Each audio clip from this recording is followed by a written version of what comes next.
So remember I said they're born with toxicity. So in their first year, we can detoxify them.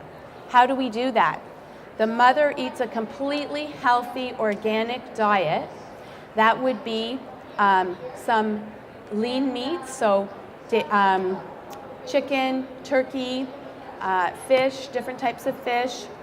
She eats eggs, she eats legumes, which are beans, chickpeas, lentils, all of those foods, as well as fruits and vegetables. So she eats totally pure and then breastfeeds her child that using those foods, and the baby detoxifies from how they came into this world. Then at a year, you can introduce a milk. And usually the doctor says, you should give them homogenized milk. They might actually have been on a formula in that first year. And I have recipes on my blog for healthy formulas to make your own. But there's also formulas that you can import that have really good nutrition. There's an organic goat formula that people are importing. It's not that expensive to get from Amazon. So they're detoxing in that first year. Then the doctor says, okay, you can have homogenized milk now because you need the good fats. That's what they say that babies need. But homogenized milk is actually not the good fats, it's the bad fats. But doctors aren't trained in nutrition, so they don't know everything nutritionally that can be of benefit to a family. But we believe that doctors will know everything there is to know about health, which is not necessarily the case. So at a year, they can have almond milk, hemp milk, enriched rice milk, any of the alternative milks. They don't actually need cow's milk. And as I was saying, they don't properly absorb the calcium in cow's milk. And the other thing is that when they're having these alternative milks, as long as they're not sensitive to them, it's not creating inflammation in their bodies.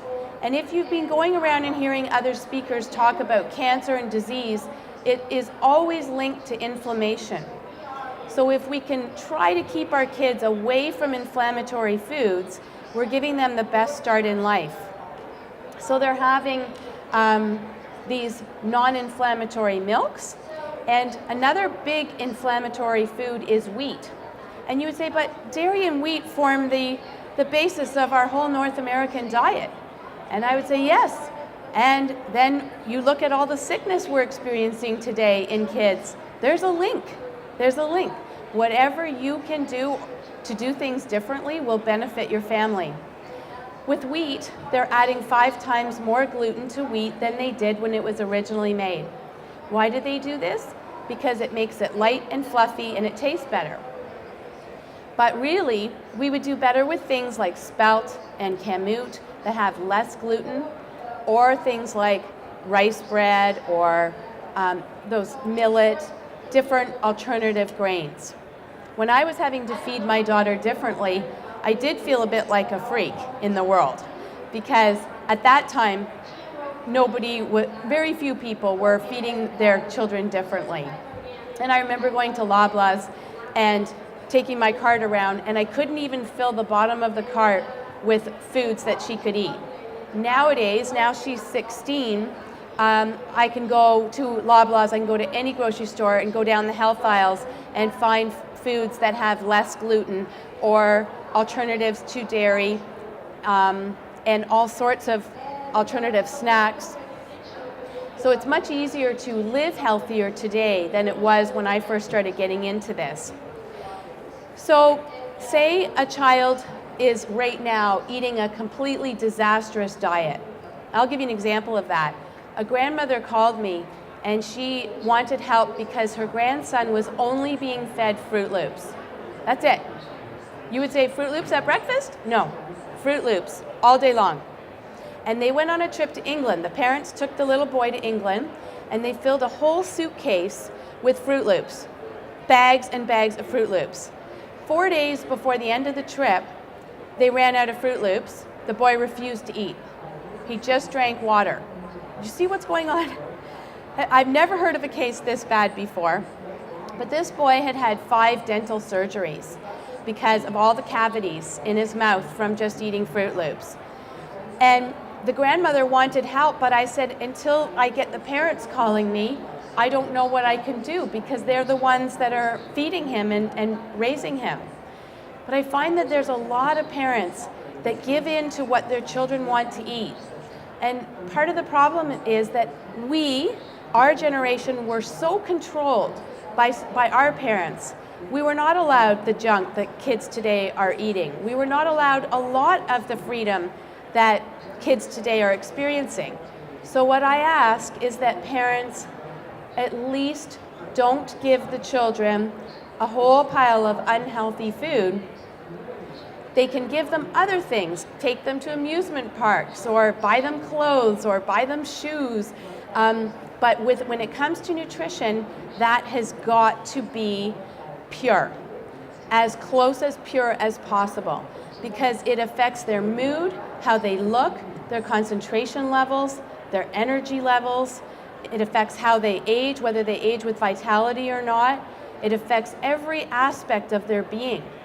So that's one thing where I say just keep healthy food in the house, and then when you go out, let them indulge in other things. So in our house, we don't have dairy, we don't have wheat, no chemicals, but when my kids go out, they can eat whatever they want, and they can notice how their body feels when they're having these other foods.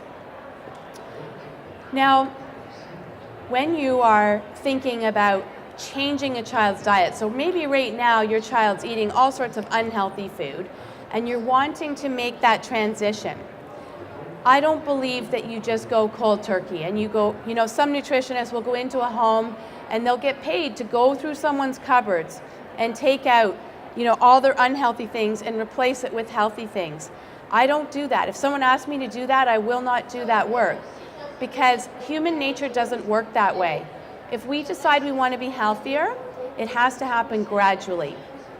So it might be we're taking the pop out, or it might be we are going to switch our grains to healthier grains, or it might be we're going to have more vegetables, or it might have to do with exercise. We're going to walk after dinner each night.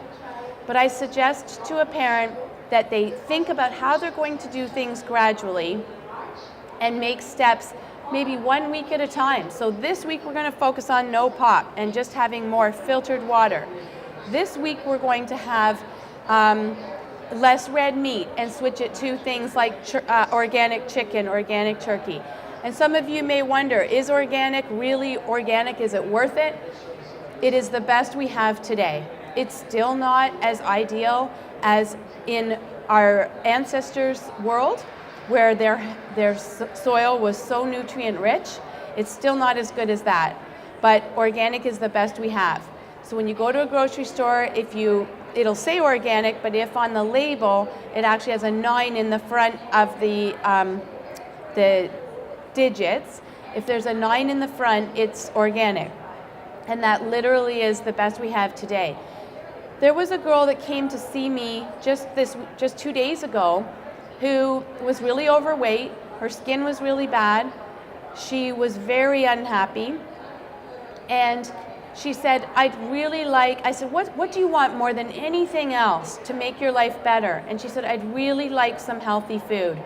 I was like, wow. And this girl was 14 years old. And she said she had never been fed healthy food. She said to me, I just wanted my parents to give me a bowl of fruit. A couple of weeks ago I asked them, can you just get me a bowl of fruit? So they did, and she said it had hardly any taste, because that's the way a lot of the fruit is today, right? So I said, you need organic fruit, and you need to be filled with alive food. This girl is literally, I said to her at one point in the appointment, it seems to me like you've given up on life. And she said, I have. And I thought to myself, she's not even being fed alive food. And they go to fast food all the time. That's her meals all the time, is fast food. And I said, I spoke to the mother and I said, she needs alive food. She's feeling dead inside, and she's only 14. And the mother said, well, I don't like to cook. You see? The parents come in the way of their parents' health because of their own restrictions.